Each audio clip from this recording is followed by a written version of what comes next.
দেখো, অনেকদিন পরে আজকে রুই মাছ রাখছি, ছোট রুই।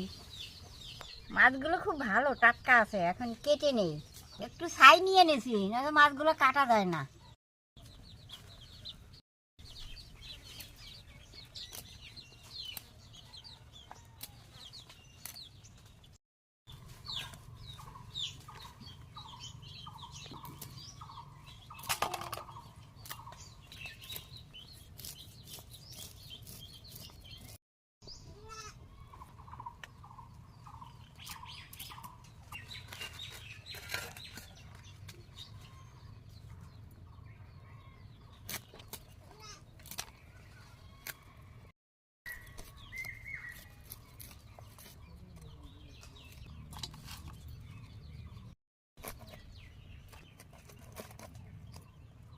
আর মাছ কাটা হয়ে গেছে, এখন ধুয়ে নেব।